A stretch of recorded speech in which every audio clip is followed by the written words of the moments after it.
Euh,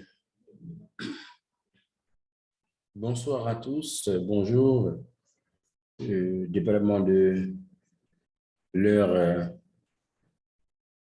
on est ici ce moment afin de vous présenter notre cours de français. Notre cours de français, c'est pour vous, les élèves du Collège Vision Académie, euh, Collège Vision Académie au niveau du NS1 et NS2. Bienvenue. Comme promis, aujourd'hui, nous allons aborder le genre narratif. Le genre narratif, on aura une autre séance sur euh, ce thème, ou sur cette thématique. Le genre narratif, mais écoutez, en littérature, il n'y a pas seulement le genre narratif, il y a différents types de genres, il y a différents genres, et il y a le genre narratif qui concerne les romans, les biographies, les contes, les épopées, les nouvelles, les témoignages. Il y a les genres théâtraux qui concernent le théâtre, la tragédie, la comédie, la tragicomédie. Euh, il y a aussi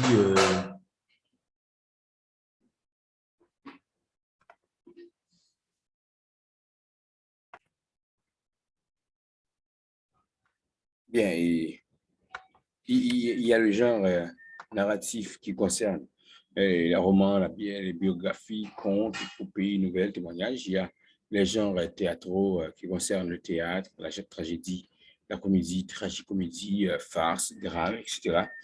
Il y a genre poétique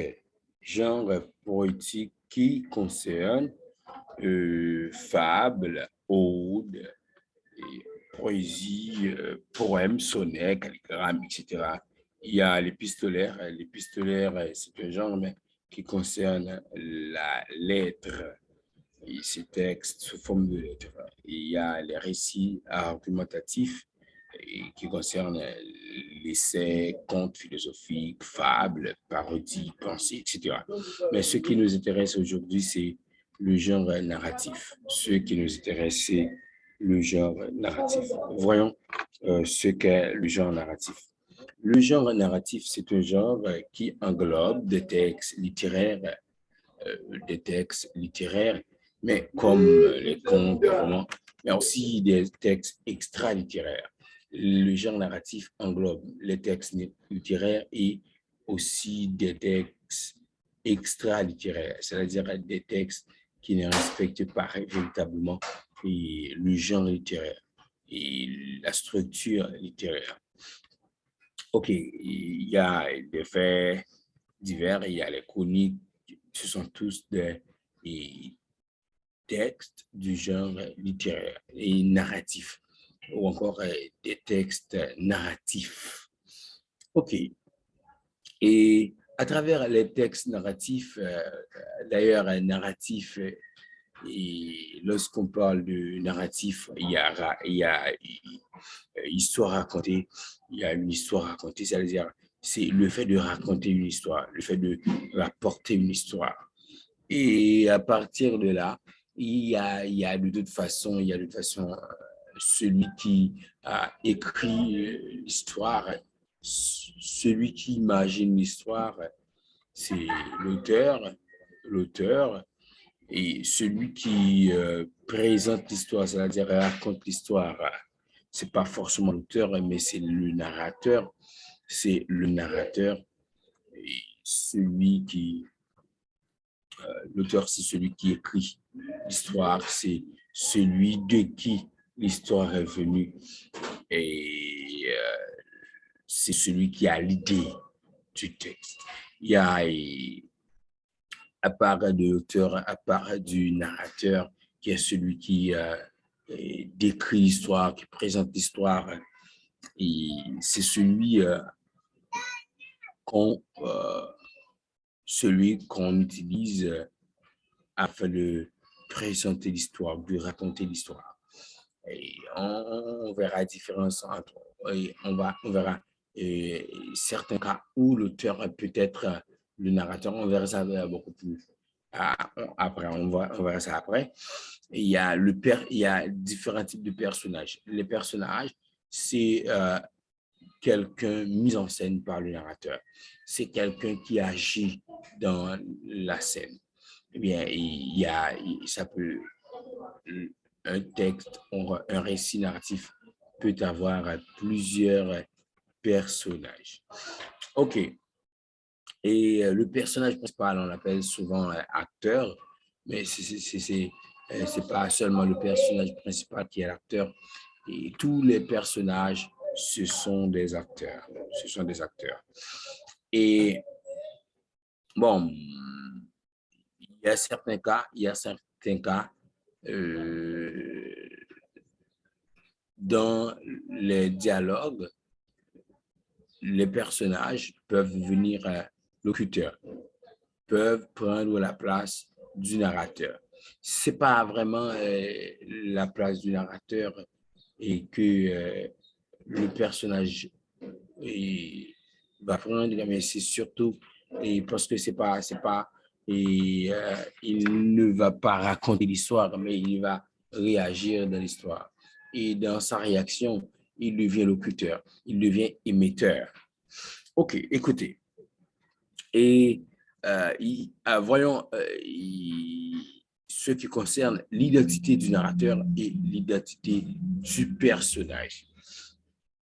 Il y a des histoires fictives, il y a des récits fictifs racontés dans des histoires fictives racontées à partir des histoires ou encore des récits fictifs. Et récit fictif, c'est un récit imaginaire, un récit qui ne concerne pas réellement une histoire vécue.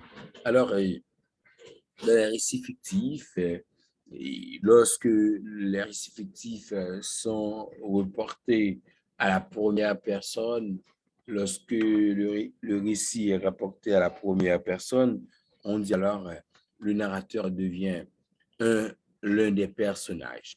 Lorsque le récit est rapporté à la première personne, on dit que le narrateur est devenu dès ce moment l'un des personnages du récit. Mais lorsque le récit est rapporté à la troisième personne du singulier ou encore à la troisième personne du pluriel, eh bien, il y a l'absence du narrateur comme personnage. Le narrateur est loin d'être l'un des personnages. Ça peut arriver que c'est la première personne du pluriel, mais il y a encore la présence du narrateur comme personnage du récit, encore du texte. Et ça peut arriver aussi que, ça peut arriver dans un texte comme l'autobiographie, c'est, premièrement, il y a l'auto. Auto, c'est soi-même, et biographie, c'est la biographie de soi. C'est quelqu'un qui fait sa biographie. Mais dans l'autobiographie, dans le témoignage, c'est quelqu'un qui raconte son histoire, qui raconte son vécu. Et le journal intime, c'est ce qui concerne l'intimité, ce qui concerne l'auteur en particulier, c'est le secret de l'auteur. Et à partir de ce moment, c'est l'auteur qui raconte son histoire. Si l'auteur raconte son histoire et son histoire particulière, et bien, à partir de là, on dit que l'auteur est à la fois narrateur et personnage. Parce que l'histoire, c'est celui qui raconte l'histoire, c'est l'auteur, et l'auteur est un narrateur. Celui qui non seulement raconte l'histoire, mais qui joue comme acteur dans l'histoire, c'est encore l'auteur. Mais l'auteur est à la fois acteur, c'est-à-dire personnage, et narrateur, c'est-à-dire le raconteur, celui qui présente l'histoire. Écoutez, mes chers amis, j'espère que vous allez me comprendre. J'espère bien. D'ailleurs, jusqu'à présent, il n'y a pas vraiment d'informations difficiles à comprendre, à mon avis. Excusez-moi, c'est pas, je ne voulais pas faire de la violence à votre endroit, malheureusement. OK. Et il y a des indices appropriés au genre narratif. Il y a des éléments qui caractérisent le genre narratif. Voyons les indices temporels. Les indices temporels, c'est-à-dire les indices qui concernent le temps. Premièrement, c'est la question du verbe. La question du verbe, le temps des verbes. Et généralement, les récits narratifs sont présentés à l'aide de deux temps. À l'aide de deux temps, c'est d'abord le passé simple et le présent de narration. Généralement, ce sont ces deux temps qu'on utilise dans les récits narratifs. OK. Et dans le passé simple on se sert du passé simple afin de présenter les récits ou encore les actions passées. Les récits ou actions passées, c'est-à-dire les actions du passé sont reportées dans le texte au passé simple. Les actions du passé. Mais les actions du présent sont présentées à l'aide du présent de narration. Le présent de narration, c'est généralement le présent. Écoutez, et lorsqu'on veut présenter une action située dans le passé, c'est-à-dire une action du passé, on le fait à l'aide du passé simple. Lorsqu'on veut présenter une action qui se déroule au moment où l'on raconte l'histoire, on utilise le présent. OK. Et écoutez, il faut comprendre. Ces deux temps sont utilisés afin de présenter les actions centrales, les actions principales, les actions fondamentales du récit. Eh bien, ça peut arriver qu'il y a d'autres récits, donc les récits oraux, c'est-à-dire ce qu'on exprime par la voix. Il n'y a pas vraiment d'action, il y a seulement la voix qui explique ce qui se passait, ce qui se passe. Bien, on utilise le passé composé. Lorsqu'on présente une action et lorsqu'on essaie de présenter une action du passé, c'est pas l'action c'est pas avec des mots qu'on représente l'action. On représente l'action par des mots, mais c'est des mots qui expriment l'action réellement. Mais lorsqu'on dit ce qui se passait auparavant, au préalable, on utilise le passé composé. Lorsque c'est récit oraux, c'est quelque chose que le narrateur vient présenter. Le narrateur vient afin de dire à telle période, il y avait telle situation, il y avait tel fait qui se produisait. Eh bien, on utilise le passé composé. Lorsque ce n'est pas le narrateur, c'est les personnages qui agissent. Ce sont les acteurs qui agissent. Eh bien, et on n'utilise pas le passé composé, on utilise le passé simple. Lorsque c'est l'action des acteurs, des personnages qu'on veut présenter, on utilise le passé simple, mais lorsque c'est le narrateur qui veut expliquer ce qui se passait, on utilise le passé composé. J'espère que ça va. Et parfois, on utilise aussi le parfait, le plus que parfait, le futur ou le conditionnel afin d'exprimer des actions antérieures. Écoutez, antérieur ou postérieur. Et antérieur, c'est avant. Et action desquelles découle l'action du présent. OK. Action antérieure. Action postérieure, c'est action située dans le futur. ce qu'on a déjà vécu dans le temps, action antérieure, ce qu'on aura à vivre dans le futur, c'est action postérieure. Mais on reconnaît l'action postérieure aux actions antérieures, c'est par rapport à aux actions centrales.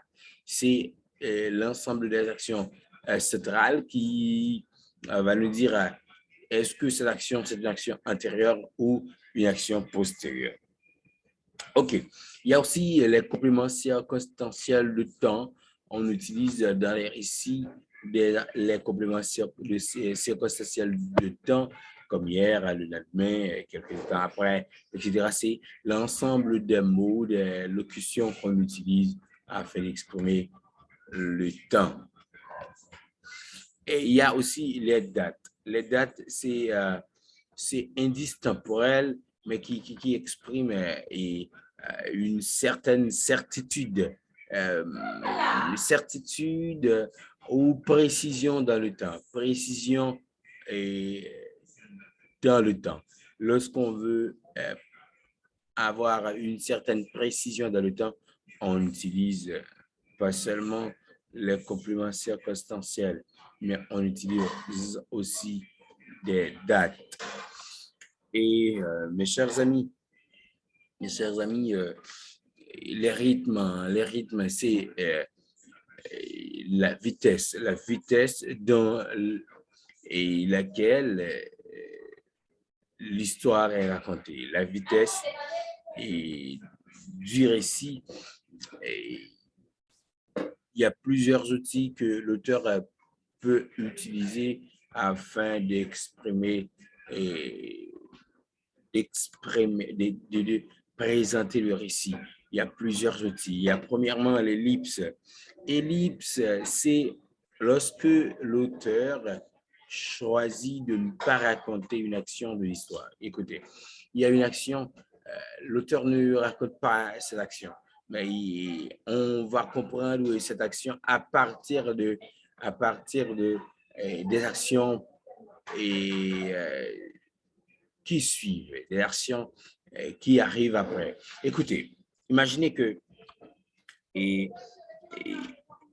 dans une scène, dans un récit, il y a quelqu'un qui était ciblé par un ennemi.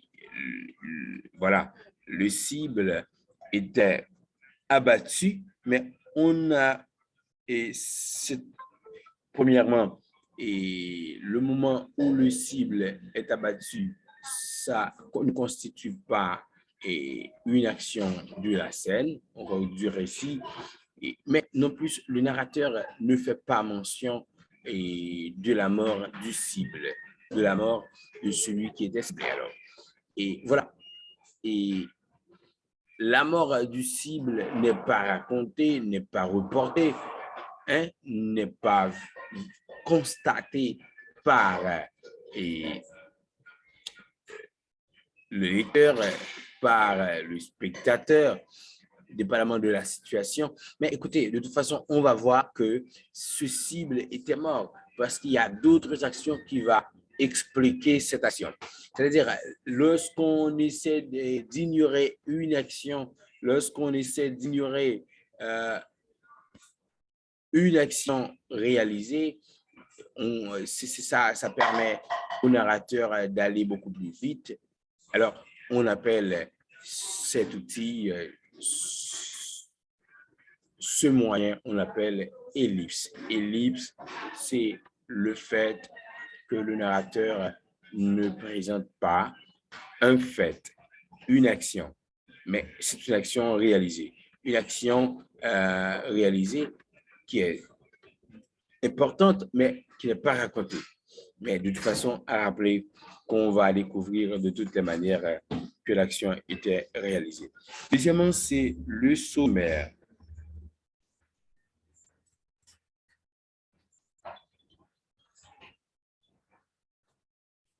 Deuxièmement, c'est le sommaire.